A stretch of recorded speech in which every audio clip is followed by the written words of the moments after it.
Hi, and today we're going to talk about the education courses because quite frankly it is a minefield out there. So as you can see, you've got 5 different types of courses, and I'm going to quickly run through what each one of them does and what each one of them is for. However, each one of these is actually an umbrella course, so once you've actually completed one of these, you can actually go on and deliver anything that you are currently qualified in. So for example, when I did my petals a long time ago, I was actually in the classroom with other people such as mechanics, florists, maths and English, and obviously I was the only one doing beauty. The whole point of an education course is basically so that you can enter into a room and you've got several different people. Let's say, for example, you've got a blind person, a deaf person, a dyslexic person, a Asperger's person, someone without any SEND needs, and you can deliver whatever you're trying to teach to every single person so that every single person in the room knows exactly what you're talking about. This is so to not disadvantage any of your learners, so that everyone is actually entitled to a good education. And I've even got 2 fun facts about education courses. So number 1, a judge recently even said that unless the person who is delivering the course to you is actually a qualified trainer or assessor, then technically the certificate they've issued you isn't even insurable, and sadly you won't know until someone makes a claim. Number 2, someone is actually allowed to ask to see your qualifications. And just another little fun fact, if they're already teaching Ofqual regulated courses, they've already been checked because the awarding body would have had to verify them with their qualifications. So now I'm going to start. So the AET, or the Award in Education and Training, this is a great course to start with because you can go on and do masterclasses and CPD or accredited courses. However, not all AETs actually include the Assessors Award.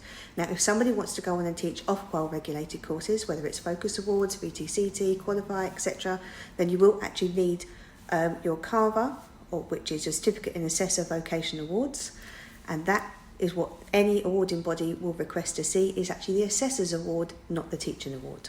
So let's just recap. Obviously the AET is for teaching only, and the Assessors Award is to make sure that learning has taken place. Then we have our CET, which is the level 4, and most CETs these days include the Teaching and Assessing Award. So sometimes you want to go straight and do the Ofqual courses, then this is probably the best teaching qualification for you to do, because ideally all awarding bodies prefer the teacher and assessor to be the same person, so it's just much less paperwork.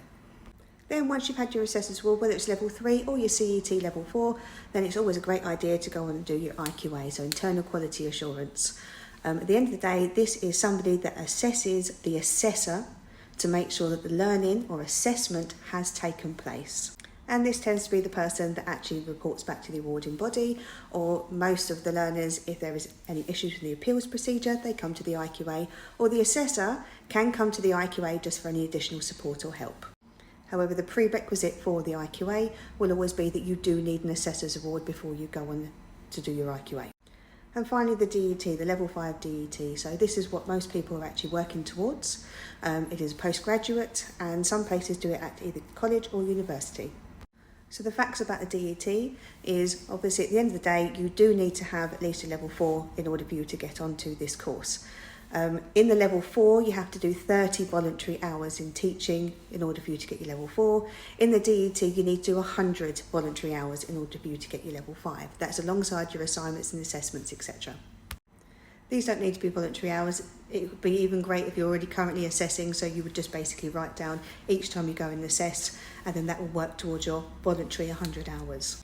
So now I'm going to go on to the question that I get asked the most, is someone will say to me, I'd like to go on and teach. Yes, that's absolutely fine. So if you want to teach your levels 2, 3 or 4, all you need is your 3 or your 4. But if you want to go and teach the level 5 or 7, you do actually need your DET. Also, obviously, the bonus of having a DET is that as a postgraduate, you can go on and become work in a further education college or become an education consultant. So if anyone has any further questions on what you need to do or where you need to go, then please do give us a message and we can guide you into the right areas.